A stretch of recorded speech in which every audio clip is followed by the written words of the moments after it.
नमस्कार, स्वागत है साहित्यिक झरोखा चैनल पर। आज हम करेंगे भाषा विज्ञान का एक महत्वपूर्ण विषय रूपिम की अवधारणा। ये पेपर की दृष्टि से अगर देखें तो बहुत ही महत्वपूर्ण टॉपिक है रूपिम की अवधारणा। तो इसमें अगर हम देखें तो भाषा विज्ञान को अगर ध्यान से हम पढ़ें, अध्ययन करें तो उसमें वाक्य भाषा की प्रथम महत्वपूर्ण सार्थक इकाई है। यानी भाषा विज्ञान जब हम पढ़ते हैं तो हम ये जानते हैं कि जो वाक्य है वो भाषा की प्रथम महत्वपूर्ण और इसके साथ साथ सार्थक इकाई है। वाक्य को अन्य खंडों में विभक्त कर सकते हैं, विभक्त अर्थात विभाजित कर सकते हैं, बांट सकते हैं। यह खंड ही पद या रूप कहलाते हैं।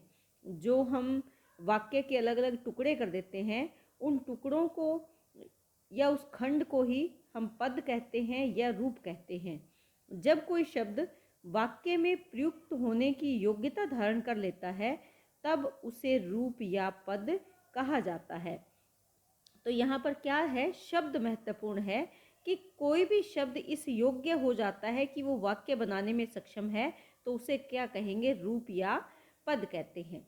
अगर हम उदाहरण के तौर पर देखें तो जैसे राम ने रावण को बाण से मारा, यहाँ पर अगर हम केवल लिखें राम, रावण, बाण और मारा, इन शब्दों को अगर हम देखें तो ये अपने आप में कोई विशेष अर्थ नहीं दे रहे। हाँ, हम समझ सकते हैं कि राम, रावण, बाण मारा तो ये क्या कहना चाहते हैं, लेकिन जब हम इनमें विभक्ति चिन्ह लगा देते हैं, जैसे राम ने रावण को बाण से मारा, मारा, तो यहाँ पर अगर हम देखें तो आ रहा है, यानी भूतकालिक प्रत्यय का प्रयोग यहाँ पर किया गया है। तो इससे ये क्या स्पष्ट हुआ कि जब कोई शब्द अपने मूल रूप में वाक्य में प्रयोग किया जाता है अथवा प्रयुक्त होने की योग्यता उसमें आ जाती है तो वो क्या कहलाता है, पद कहलाता है।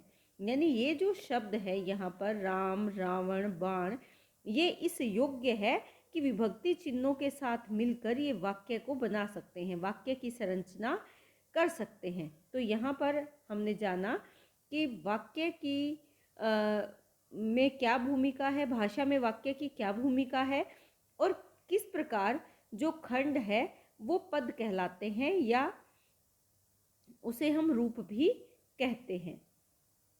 इसी के साथ अगर एक अन्य उदाहरण की हम बात करें तो कुछ शब्द लेते हैं, जैसे सरोवर, सुंदर, फूल, खिलना। ये क्या है, ये 4 शब्द हैं। इनमें से अगर देखें तो भाषा विज्ञान की दृष्टि से भी देखें तो भी ये अब जो शब्द हैं ये एक विशेष अर्थ से जुड़े हुए हैं, यानी इनका एक निश्चित अर्थ है। लेकिन अगर सरोवर, सुंदर, फूल, खिलना, इसको समूह में देखें तो ये कोई निश्चित अर्थ स्पष्ट नहीं कर पाते।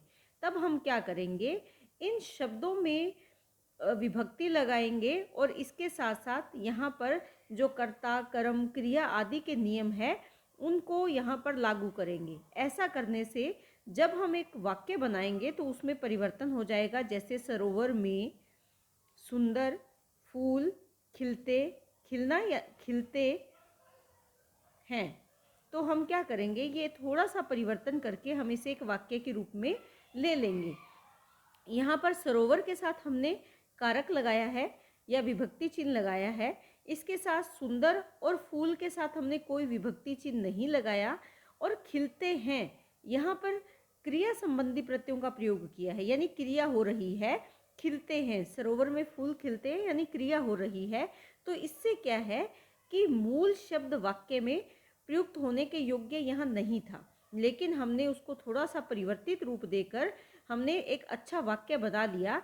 तो ये जो परिवर्तित रूप है इसे ही हम क्या कहते हैं, रूप कहते हैं।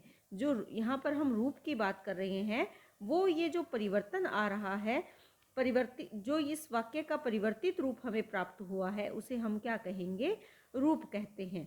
अगर वैसे देखा जाए तो भाषा विज्ञान में ये जो शब्द है इनका एक निश्चित अर्थ है, इन्हें हम अर्थ तत्व भी कह सकते हैं। ये क्यों, क्योंकि ये निश्चित अर्थ हमें दे रहे हैं।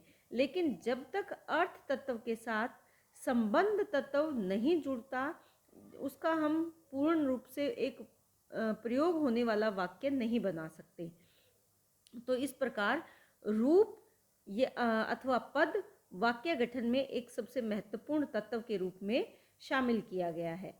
अब अगर देखें, ये लघुत्तम सार्थक इकाई भी कही जा सकती है, जैसे हमने स्वनिम के बारे में जाना था। जैसे हम देखें, सरोवर को अगर हम स्वनिम के तौर पर देखें तो स, रो, व, र, इसको हमने अगर देखें इस तरह से, ये सब स्वनिम निरर्थक है जब तक हम इनको शब्द के रूप में नहीं लेते।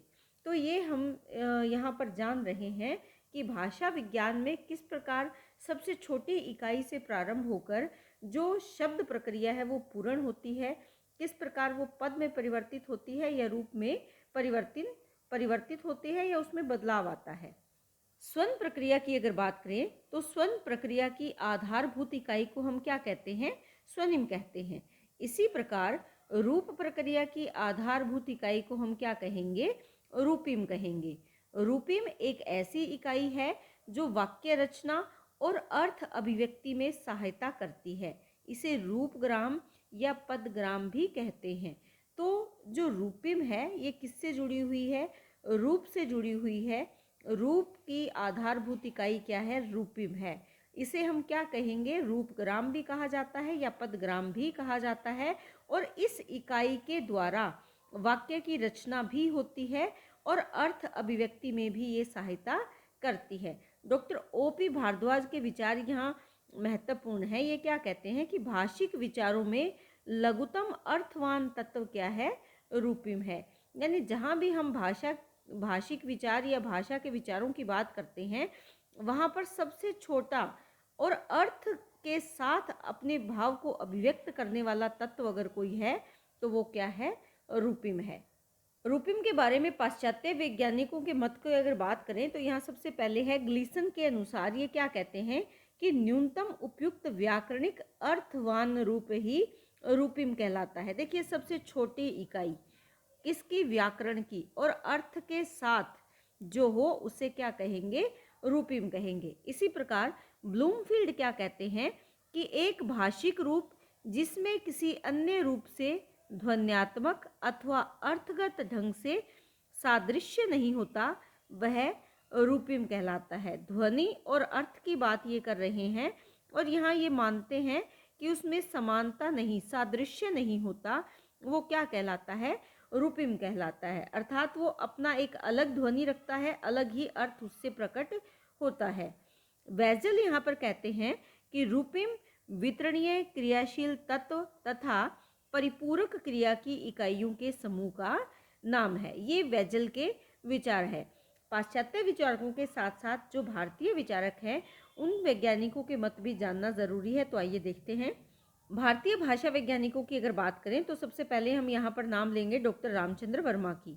ये क्या कहते हैं कि वाक्य की सार्थक लघुतम इकाई जिसका संबंध भाषा के दोनों रूप और अर्थ पक्षों में रहता है उसे रूपग्राम अथवा रूपिम कहा जाता है या कहलाती है। यहाँ पर देखिए, बात वही है कि सार्थक होनी चाहिए सबसे छोटी क्या? इकाई, और उसका संबंध किससे होना चाहिए?